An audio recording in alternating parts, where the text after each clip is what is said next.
Hello and welcome to the Two-Man Power Trip of Wrestling. Host JP John Poz. With me today, very special guest. He's an author, a minister, former powerlifter, former pro wrestler, Chaplain Sy Alli. Chaplain, how you doing? What's going on? What's going on I'm in your good, world? John. Great, man. I couldn't be any better, man. Thanks for having me on the show. I was looking forward to this. Nice. What's going on in your world? What are you up to? What's been going? I mean, because you got so much going on. It seems like. There's a lot. The book has been out. Out of the Storm has been out right about a year. I just crossed the year mark on August 26th of last year. So that's going well. I've got a movie script along with the book, so we'll kind of see if it gets picked up into a biography or autobiography or a documentary. I have my full-time job. In addition to ministry, I'm a chaplain, so I work with several personal care homes here in Monterey County on the Central Coast of California. I also work with veterans who have PTSD, as I suffered greatly with that. So I'm able to kind of return and help others who are battling mental health issues. I work full-time for a company called AWA. We do social emotional learning curriculum in school districts throughout California. So I started as a youth coach, and then I got promoted to a site success manager. So I work with all the principals in my school districts. We do lunch recess programs. We do after school programs. We do like PLC, professional learning community programs in the morning. I got a lot going on. And then my church, His Grace Ministries, I serve as head of the ushers and help team. So, man, there's a lot on my plate, but I think I'm well equipped, John, to handle everything that comes my way right now. Nice, nice. So tell us just a little bit about the book, and obviously, hopefully, eventually the movie, if you will. Yeah, well, the book is entitled Out of the Storm.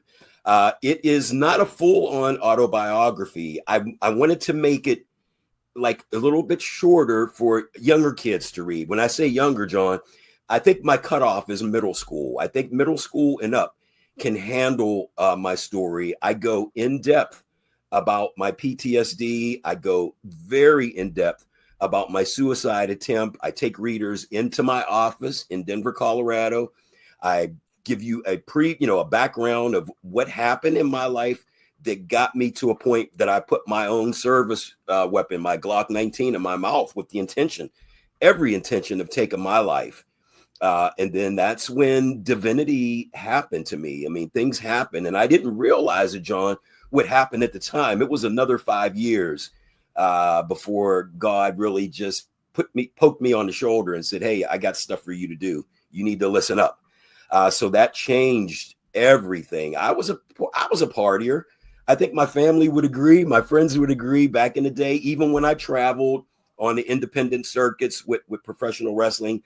I love to have fun. I love the camaraderie of being around people. So there's changes that took place. I had to clean my act up. I stopped cursing, man. I stopped drinking, no smoking, nothing. I just really cleaned my act up. And then things started happening as far as my life, as far as my spiritual growth, my physical growth. I mean, I've been back in the gym since about 2015. But prior to that, after I left professional wrestling in the early 2000s, I just stopped lifting. I completely cut. I didn't have any motivation, John, to lift once I left professional wrestling. And then I picked that back up in 2015. And I was thinking about getting into a bodybuilding show. But when I was in Brazil working the Olympic Games down in Rio in 2016, I tore my rotator cuff. So any aspirations about bodybuilding or even thinking about getting back into professional wrestling, all that was wiped out. But a lot is going on. The book is doing well. The book, not only is it in hard copy, but it's in paperback. It's an audio book. It's an ebook. It's written in Spanish, French, Italian, and Mandarin. So I tried to cover a few different languages to see, because really mental health knows no boundaries. It doesn't know color. It doesn't know sexuality. It doesn't know social, economical boundaries and things. Mental health doesn't know anything. It just hits you. And then when it hits you good. So I'm very fortunate to be one of those that bounced back and got through that, because I realized, John, a lot of people aren't as fortunate, particularly veterans. We still lose a lot of veterans each day to suicide. So God has given me a voice, and I'm going to use it. I still like to have fun, though. I still love talking about professional wrestling. So when my agent Saeed said, "Hey, professional wrestling," I was like, "Oh, are you kidding me?" That was the most fun, John, I had in my lifetime, bar none. It was the most fun I've had. I love that. So how did you get into wrestling? Like, where did you train? How did you jump in? When did you jump in? I got in 1986. I was still a power lifter in the Air Force. I was in the 181 pounds. I was really throwing some weight around. I was benching about 400. I was squatting a little over 6 and deadlifting close to 7. And I was stationed in Germany, and I went to a powerlifting meet in Philly, and it was disastrous. My wife at the time found out that her father had terminal cancer. So I ended up flying her from Germany to Colorado, where her folks were. And I know my managers, that those who were handling me, said, "Sy, don't lift, man. Your mind's not, it's not in it right now. You got too many things going on." But I lifted anyway, John. And I didn't even make it through like the bench press.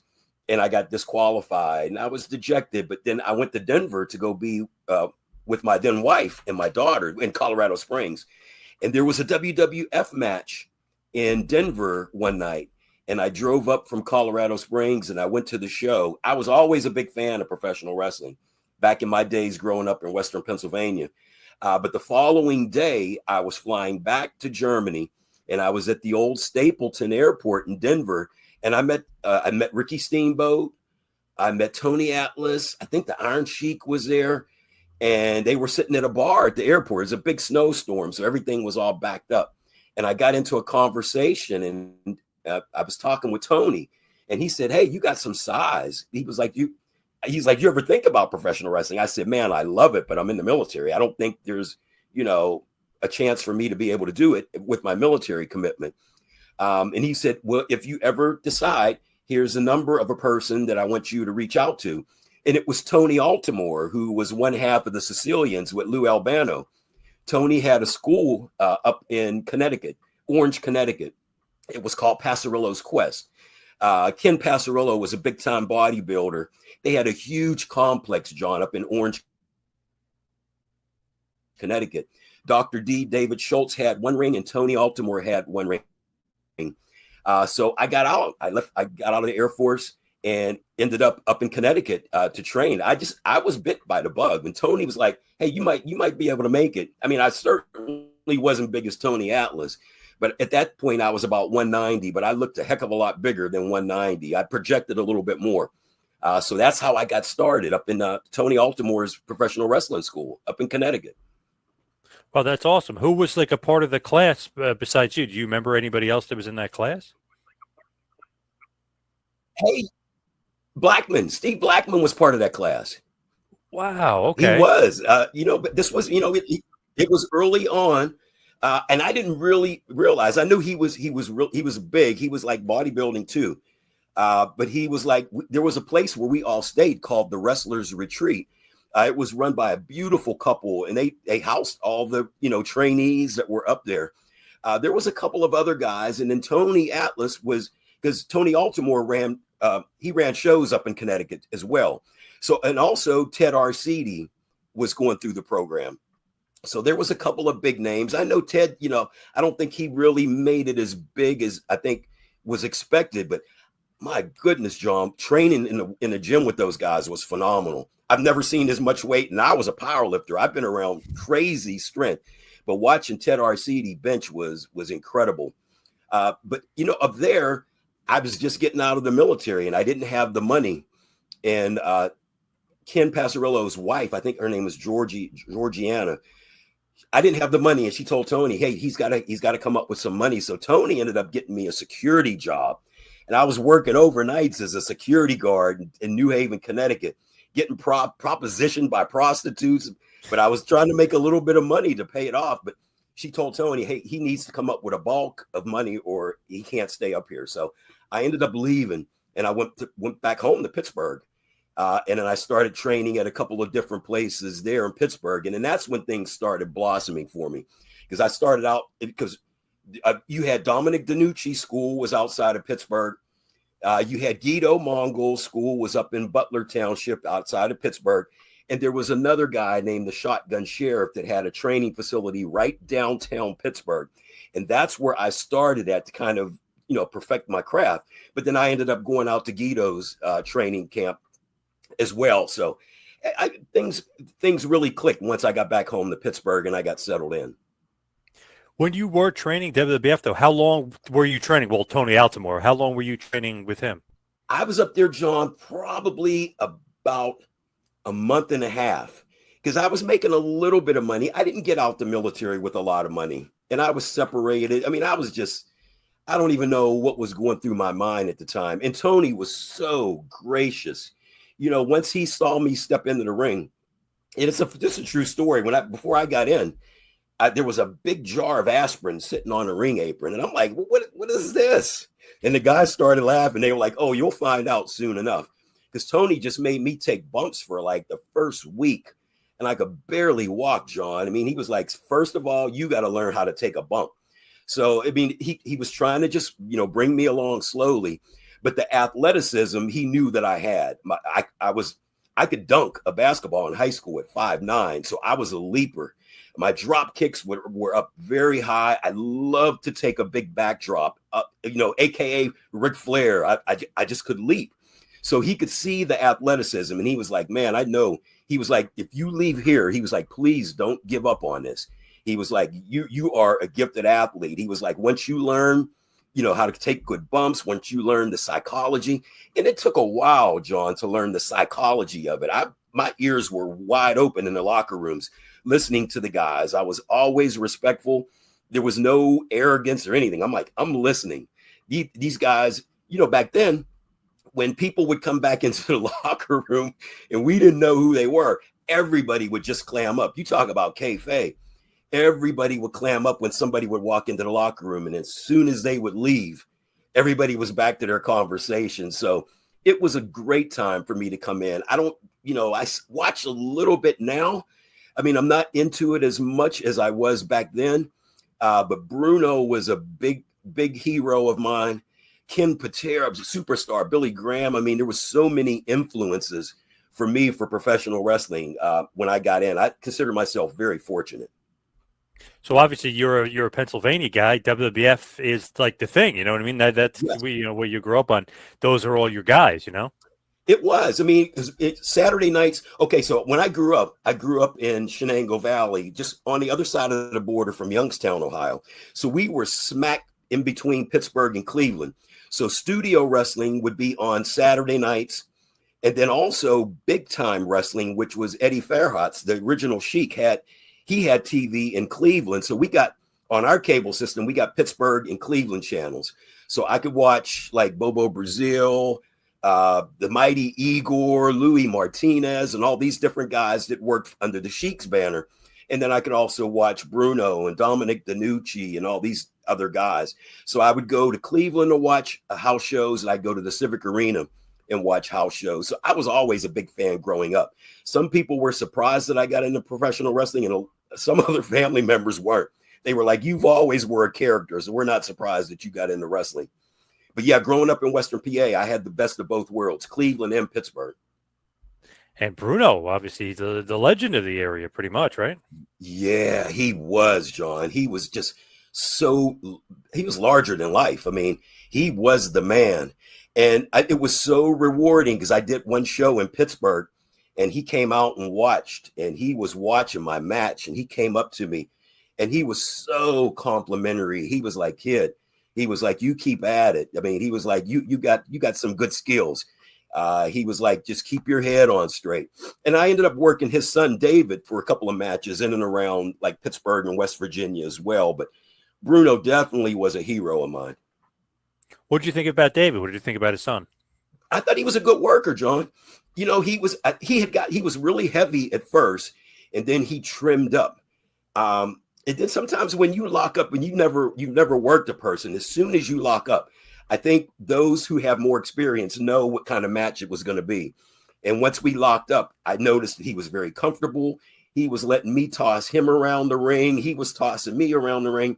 we had a great match. He was very athletic. I don't know what happened to him, in the WWF and, the bear hug with Ron Shaw and all that. But my experience with David is he was a good worker and a good athlete as well. Yeah, I know Ron says one thing, David says another. Yeah, it's hard to figure out what actually did happen there. It's weird. It is. But just from my experience with David, I mean, that was tough with having a dad named Bruno Sammartino. I think he maybe in retrospect could have just changed his name or maybe just tried something different. But I mean, with Bruno, that's a large shadow to come from out of. Yeah. I just feel for him on that. But I had a great couple of matches with him. Very athletic. And once, like I said, once you lock up with somebody, they know you're not stiff. They know you're going to be, smooth with it. Then you can have some really good matches. And they open up the guys who are experienced because I didn't have that name draw. So it was very important for me to know the business, know the ring psychology going into these type of matches. So where did you work? Like, where'd you wrestle? Just indies around PA or all over? All over. Once my name got out there a little bit, John, I worked in Pennsylvania, worked in West Virginia, worked in Ohio, worked in Michigan. I did a handful of shows with Eddie Fairhat. I did nice. a couple shows up in Detroit, couple shows in Cadillac, Michigan. And then with DC Drake, did some of his shows in New Jersey. And then I was with Bob Bailey. Bob Bailey ran United States Wrestling Federation out of Elmira, New York. And that's where I was, for the last 5 years of my career. I worked with Bailey. And Bob brought a lot of WWE or WWF at that time names in. He brought Edge in. He brought Mick Foley in. He brought the Bushwhackers. He brought the Iron Sheik, who I've had like a handful of matches with. We were close to getting some TV. And then I also worked with the AWA. When they came to Western PA and West Virginia, Wahoo McDaniel was their booker. And this would have been in the late 80s. There was a gentleman by the name of Derek Starfire Dukes. Derek was a great athlete, African-American as well. And Wahoo really wanted to put us together to form a tag team. And I guess he went back to Vern and them in Minneapolis and said, hey, you really need to check out this kid Sy from Pittsburgh. So I got a call. And at that time, AWA was doing TV with ESPN from Vegas. I don't know if you remember when they were doing those TV programs in Vegas. Yep. So it was close, and I was getting ready to go up to Minneapolis, and then they went under. So I was disappointed. I thought that was my one opportunity to really. I just didn't get the TV exposure that I needed. That was the only thing lacking, and then I was disappointed when that happened. But I had fun on the independent circuit. I was able to be creative in my characters. And I did a couple different gimmicks. I did the chocolate Playboy, which I had a lot of fun with. I throw the Hershey's Kisses out to the ladies. I mean, that was great. I did the Iraqi Assassin, which a lot of promoters liked. If they couldn't get the Iron Sheik or the original Sheik, I did that. I wrestled as Jumpin' Jack Flash out of Pittsburgh. So I did a couple of different things. So I was happy with my career. I just had way too many concussions. And the last concussion I had back in the early 2000s, I think that was the one that did me in because I couldn't remember the show. I don't know if you remember Larry Winters. Larry Winters was like one of the original guys with ECW and was living in Philly. And Larry and I was doing a lot of matches together. And we were upstate. I think we were in Auburn, New York one night. And we were wrestling these minor league baseball stadiums. And I was holding the strap for the USWF. Larry and I had great chemistry, and we were working outside the ring, and then he hit me in the face with some tortilla chips and salsa and peppers, and we're laughing. I said, take me up to the dugout and do a pile driver. He was like, Sy, no way. I'm like, man, come on. We got this crowd in the palm of our hands. And he gave me these pile drivers, John, 100 times.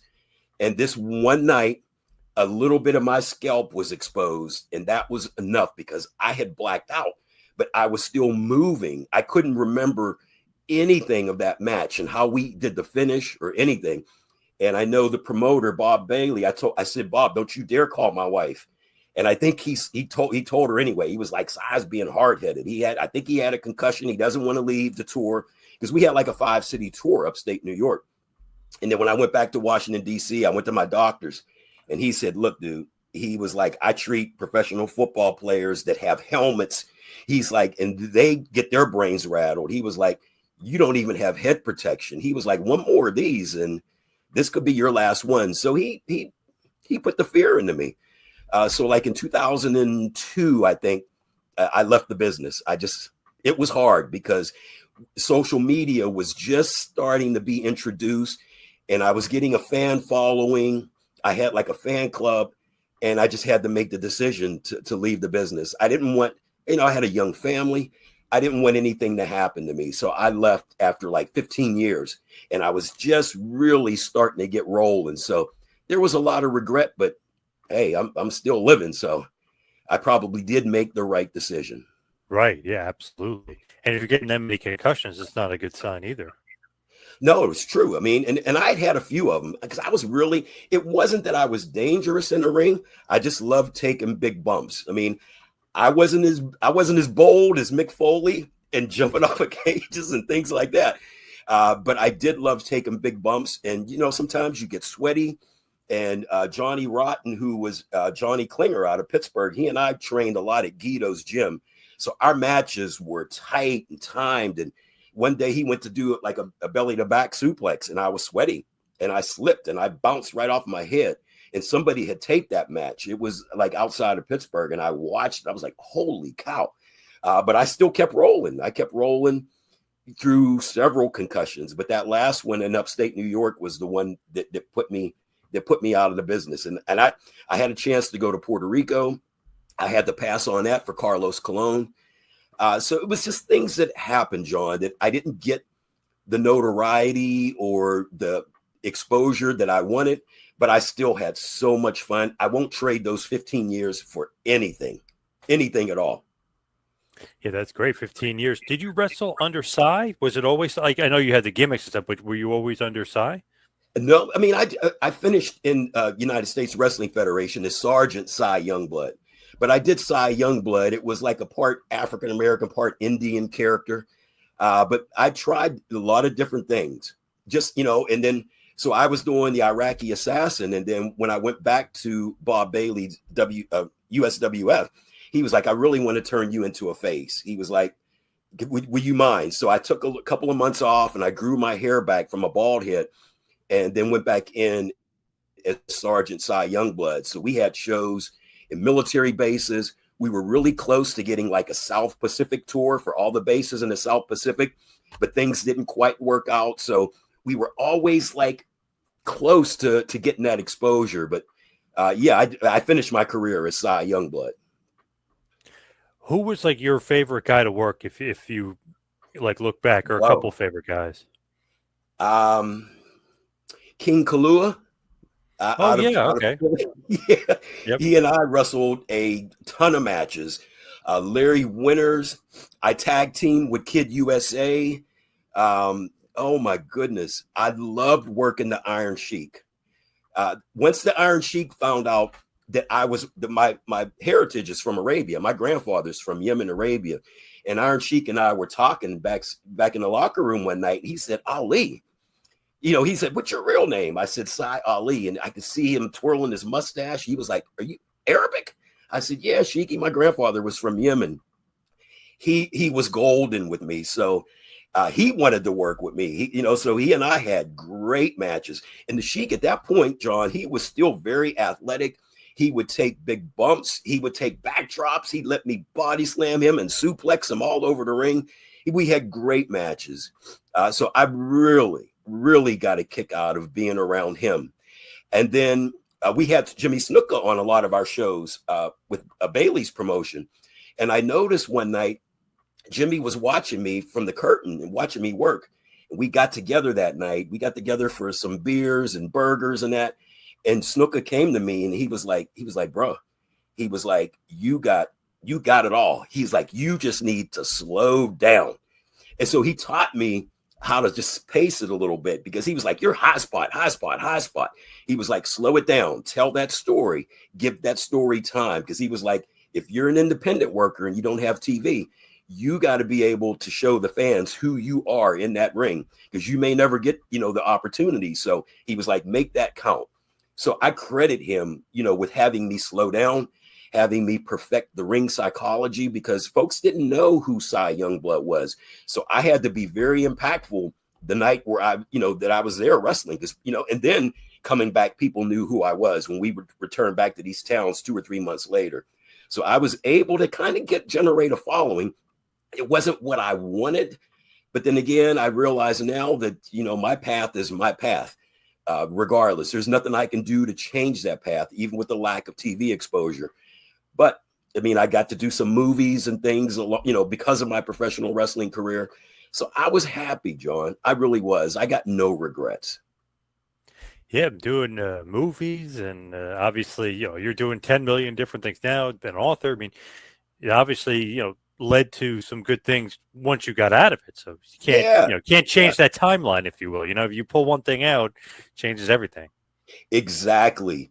And so it happened. I mean, what would have happened had I gotten an opportunity to say go, because there was a lot of guys that were from the independent circuit that would go to like Hamburg or Allentown, wherever WWF was doing shows, and would be enhancement talent.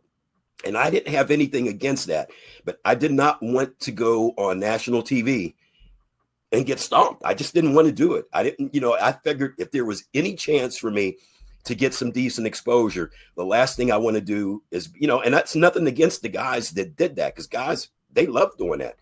They love going up just to be on TV, but I passed on those opportunities, and I don't regret it at all. This is how it worked out. As you said, this was the path.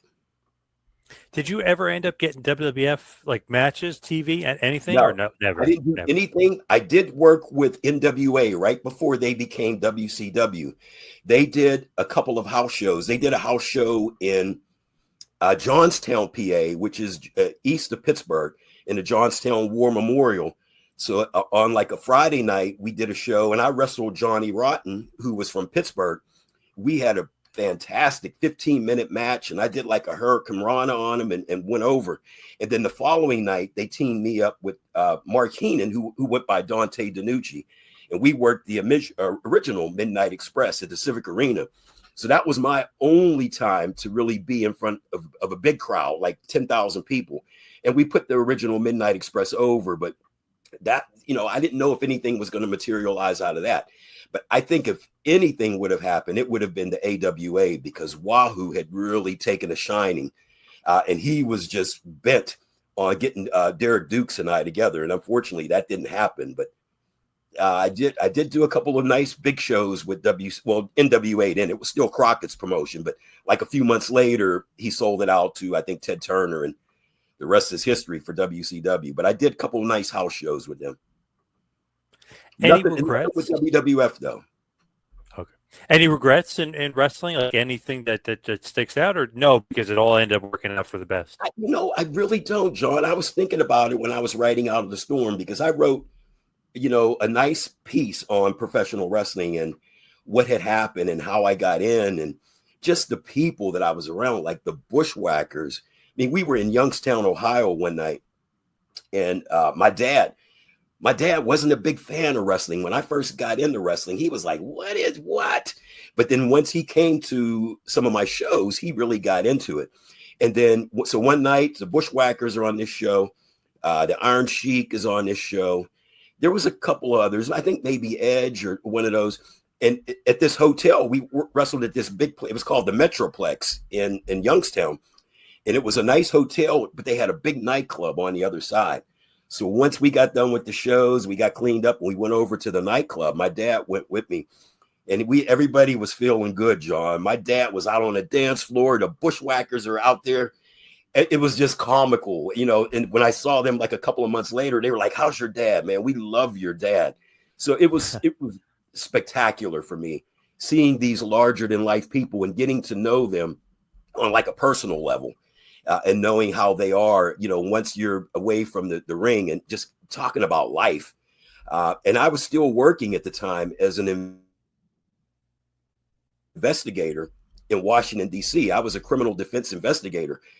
but somehow it got out that I was FBI. I don't know who put that rumor out there. So a lot of guys would clam up around me. And I'm like, well, what's going on? And somebody was like, aren't you at FBI? I said, no, no, I'm not. I said, I'm a court appointed investigator. I'm not here investigating anybody. So once I cleared all that up, everything was golden with everybody after that, because I never wanted to be a cancer in the locker room. I was all ears, even learning how to shake. When I first shook somebody's hand, they were like, oh, Sy, no, you don't grip like that. It's a real light. It's a light shake. That means you're a light. You can work, man. So I learned all these things as I went along. But again, I got no regrets at all. It was phenomenal. It was a great run. So with you, right? I mean, you're doing so much stuff. What else do you do? You speak. You're obviously ministry. What else? And obviously you're an author too. But what else are you up to? Because it seems like you've got a lot on your plate here. I'm a youth coach. I mean, I'm really a youth mentor. This company, Alevo, again, I got access to schools throughout, my district here. So I serve as a youth mentor, not just to the students of these schools, but our young employee base. Alevo is a young company. We have young coaches that are in classrooms and doing physical, PE activities, and they're all young. So I'm like one of the older employees. So not only do I have a chance to be impactful with the kids in school, but our young employees as well. So that's my full-time gig. If anybody, I'm trying to get with the VA to be on like their hotline, their crisis hotline. But then again, they're losing funds and things like that. So wherever I'm needed, I'm there. I do have a lot. I got a second book that I'm trying to finish up now. It's called The Corporate Smoke Jumper, which goes into detail my protection career and working with, diplomats and dignitaries and flying all over the world. So that's the second book. But hey, I try to compartmentalize as much as I can, but I do have a whole lot on my plate, and I'm not getting any younger. So I figured wherever God needs me right now, I'm there. And I'm having fun being in the school districts. I'm having fun just being impactful in people's lives. I want to be a blessing in someone's life, not a drag or a drain on somebody, because there's enough of that going around in our society. So I'm just trying to be positive and be uplifting to others, John. I love it. So as we started to wind down here to head towards the finish, what's your goal? Like, what do you want to accomplish? Maybe 2 years, 5 years? Like, what's the goal? Like, definitely you want this movie, or like, what is in your mind? What's the goal? I do. I've got the script for Out of the Storm, but I also think that the Corporate Smoke Jumper maybe, I don't know. I'm torn because this, Corporate Smoke Jumper is like, I call it a mix of National Geographic and Mission Impossible because of the situations that I found myself in, flying all over the world, working with Vice President Al Gore, being assigned to the late Mikhail Gorbachev, to Colin Powell, to all these different people that I work with. So that's the next project. I'm going to Hollywood in October for the International Impact Book Award because my book is up for an award. And in that crowd is going to be a lot of production, producers, screenplay folks. So I'm hoping, that I can get an audience with somebody that can look at this script for Out of the Storm, because Out of the Storm is a little bit of everything. It talks about my military background. It talks about my pro wrestling background, talks about my protection background, and then my turn to ministry. Because I got a DUI in March of 2020. And John, I was so disappointed in myself. I told my friends I'm never drinking again. And of course they laughed. I would have laughed too if I would have told somebody that. But that March 1st, 2020, I stopped everything and said, okay, I'm going to start listening to the mighty one, and I'm going to just go where he wants me to go. So yeah, if I do get somebody that's interested in the script for Out of the Storm, that would be great. But I do want to get this next project, out of the way and see where that takes me as well. And I'm hoping to get with the Speakers Bureau as well, to be able to speak, full time at some point, because I think I've got a lot to add to society and to people right now. So that's where I'm at. Things are still fluid. When I wrote the article for Out of the Storm. I had a mentor who was a pastor, and she said, this is not the end of your story, right? And she caught me off guard. And I was like, well, I wrote the article. She said, Sy, you got a book. You really need to start working on that book. So I started writing more. And then Mark Cuban's younger brother, Brian Cuban, who has his own books out, told me, he was like, Sy, he was like, everybody has one book about their life. He was like, you got multiple. So you need to keep writing, keep documenting, and you see where everything, flies out at. So we'll see how the next book does. And in the meantime, I'm just trying to be a help, not a hinder to people. Where could everybody find the book? Where can everybody get the book? This is available on Amazon. It is available at Barnes and Nobles. And it's also on my website, which is fitsquad.com. It's PHIT squad. And that stands for Prophecy, Honor, Integrity, and Transformation. So you could purchase the book right off of my website. But if you want to get it quicker or go through Amazon, you can do that. It's just that the royalties are a little lower for me for Amazon and Barnes and Noble. But it's out there, and it's available in ebook, audiobook, multiple languages. Please check it out. And where could everybody find and follow you as far as social media and everything? I'm on LinkedIn. I'm on Facebook. Just look for Chaplain Sy or Sy Ali. Just be careful, because my son, Sy Ali IV, is also on social media. He plays professional football down in Mexico.